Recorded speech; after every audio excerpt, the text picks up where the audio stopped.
Anderson, and we know that you've been deeply involved in education for most of your life, and we met with His Holiness yesterday and discussed our project.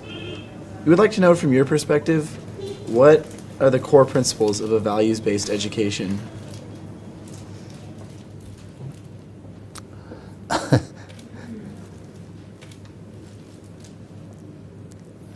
This is a very vast and deep question. I do not have any ready-made answer. We shall have to explore jointly. First of all, we shall have to define what we mean by education. From the Buddhist viewpoint, or from the traditional viewpoint, accumulation of information and education is something quite different. But in a modern society, education is almost identical with the inputs of information. And after inputs of information, then the person who is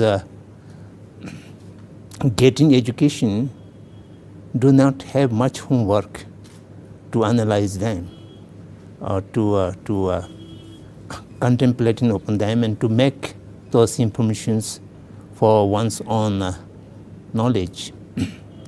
So therefore, the Buddhist people talk about three different kind of learning or wisdom: a learning from hearing or reading, learning from one's own analyzation and contemplation, and then finally learning from concentrative mind or meditation to realize the truth as a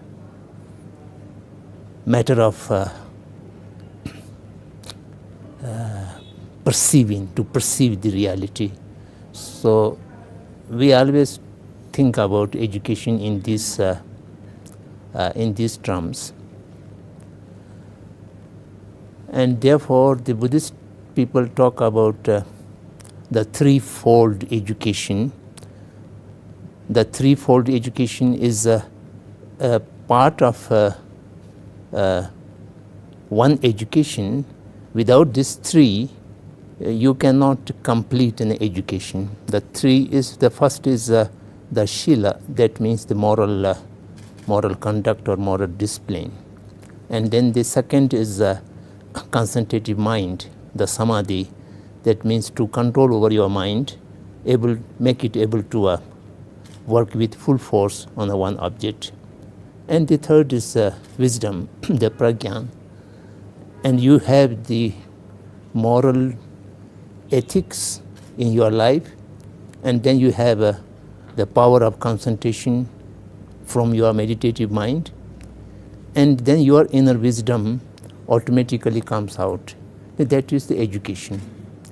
So in that way, education is inbuilt of all morality and ethics and all this.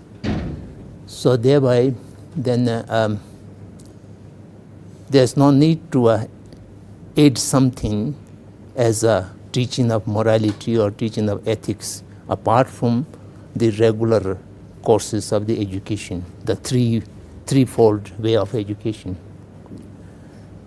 But this is difficult to interpret in a modern language, not only modern language, in the modern behavior, in our modern behavior, how it can be. So we always think education as that of imparting information and knowledge which is acquired from reading or hearing or listening, that ends up the process of education. I think that is a little bit incomplete. So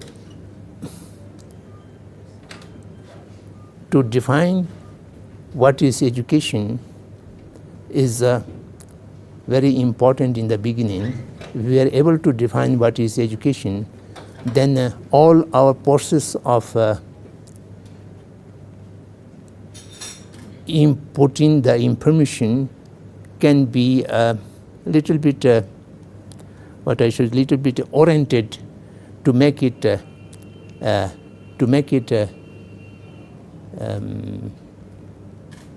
make some difference to the human mind. If the education could not help for majority of mind and calming the mind, then I think education is incomplete. So we have to find the ways and means how to make the education to make something difference of the mindset of the student. At this moment, our problem is, what I should say, just accumulation of information and then raw knowledge, unprocessed knowledge. And that unprocessed knowledge and great deal of information adds to your ego instead of diminishing the ego. And if education become aid to the ego and you become more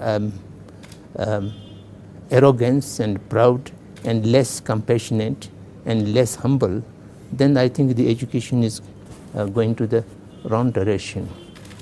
So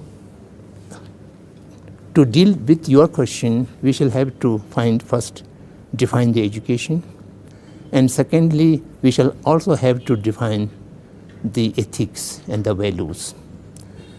In the Eastern language, the word value is not much used. We always use the ethics or the morality or the code of conduct. So I don't see the value is not important, but the different angles how we look to the points. So there are two different schools which I encounter in my practical life. Many people think now I use the word value. Value is not a static. It always goes with the time, situation, society, requirement of human individuals. So value is changeable. And in that matter, then it becomes sometimes very difficult to define value. According to culture differences and according to time and situation and the country, if values are changeable, then we shall have to think values according to the time, space, and all this society. But from the Eastern viewpoint, the ethic principles are eternal. It is applicable to everyone. Because all the ethics are come back to the first grounding point is violence and non-violence.